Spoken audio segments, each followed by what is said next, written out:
But now we have a problem, and that's our problem for this morning.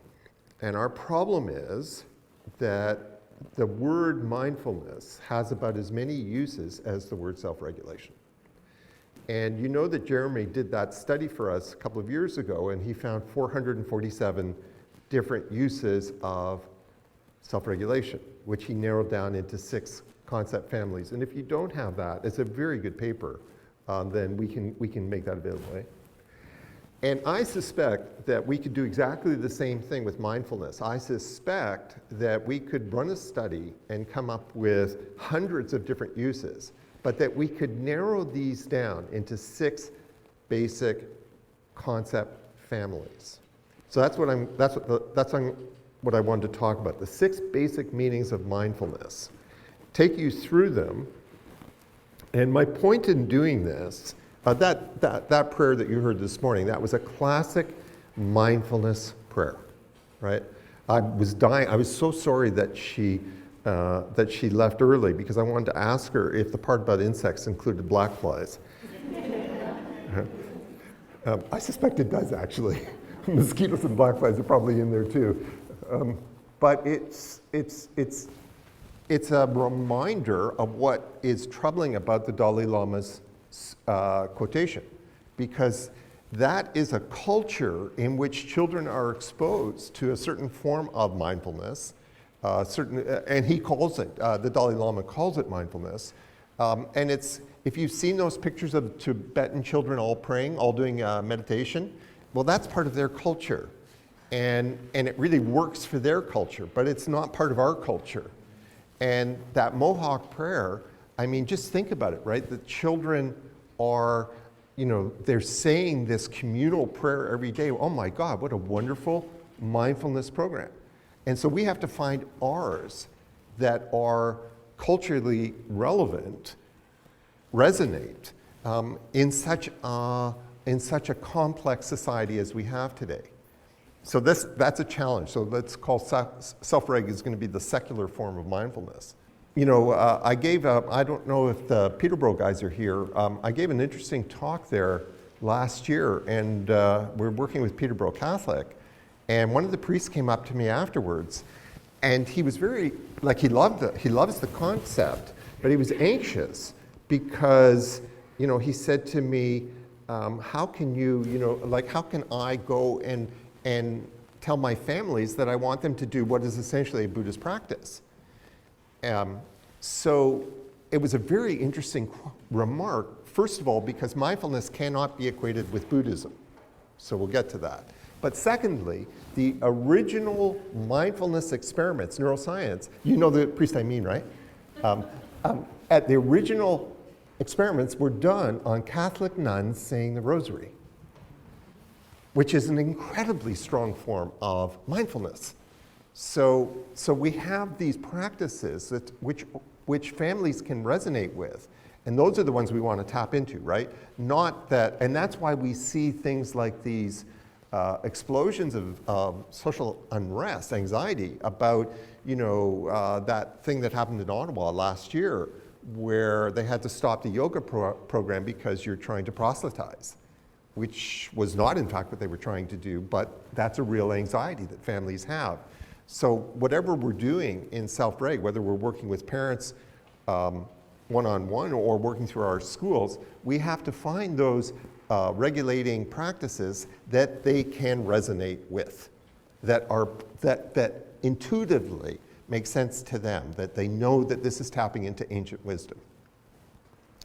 So when I was going through the sort of clusters, what I realized is that self-reg kind of embraces all of them. And I'll do this relatively quickly, and you can, and then we'll give you notes, and you can, if you're interested in any one of them, you can go much, much deeper into each. So the term itself, mindfulness, where did that come from? It came from, it emerged in the 60s, and it was a translation of sati. And sati means becoming fully aware of your stream of consciousness.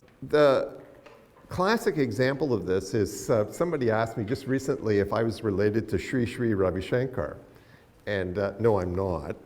And I was thinking it'd be funny if this was like a Sri Sri Ravi Shankar session this morning. If you've never seen him, he's really very good. Go onto YouTube and watch one of his speeches. And when he's a mindfulness. He's probably the world's leading exponent of this kind of sati. And what he does is he speaks in a very gentle voice. And you watch it and you immediately think of Miss Roma Sharple. And he talks about life is like a river, and he sucks you in, and he talks about all the beautiful sounds of the river, and then all of a sudden all this garbage starts floating down the river. And you have to just sit back and let the garbage float away. So that's a metaphor, by the way. The metaphor here being that you're going to have all kinds of troubling thoughts or aversive emotions, and we have to just let them float on by. That's the secret to life. And I think that's very much the sort of general way that we interpret a word like mindfulness, this idea of looking non-judgmentally at our mental events, at our troubling mental events, whether they're cognitive, intrusive thoughts or worries, or emotional, troubling emotions. Letting them go.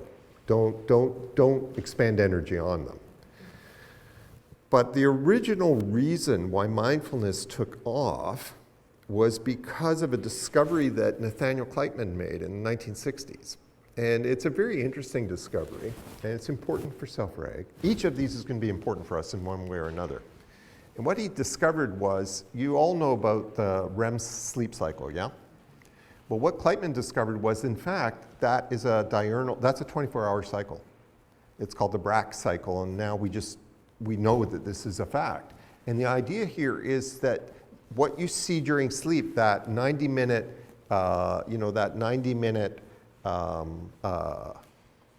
interruption, pause, actually occurs while you're awake too. These 90-minute cycles where you go from high energy to low energy. So every 90 minutes you hit a low energy point, whether you're asleep or awake.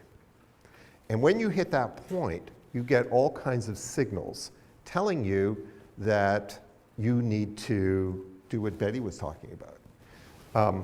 And this would have been such an intuitive aspect of how we evolved. So, bear in mind that for most of our existence, we were living in conditions similar to what we see in bonobos today. So it would have been a cycle where we become very active, and then you have, if you work with the apes, you see they have these, you can time it, 90-minute breaks, and everybody just stops. And they sit for a bit, and then they come back and do whatever they were doing. But we've lost that. What's happened in modern life is that we override the 90-minute signals that we get. And so maybe you've had, what time is it now? 9:30. You've probably had 3 of these already, and you've probably ignored all 3 of them. And you can do it, you can ignore them different ways. So you get a signal saying, you need to sit down, put your feet up, maybe close your eyes, listen to the trees, whatever.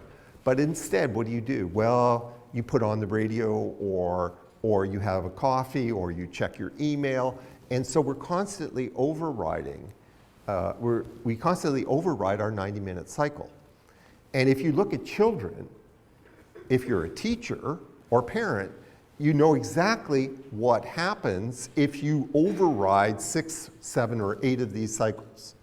And by the time it's, say, bedtime, that child is so wound up, that child is so hyper-aroused that now it takes an incredible amount of soothing, and there's no way the kid can do it for themselves. And this is a function of a society in which there are endless variations, endless ways for a child to ignore their signals, to tap into adrenaline to push themselves through when they needed to rest.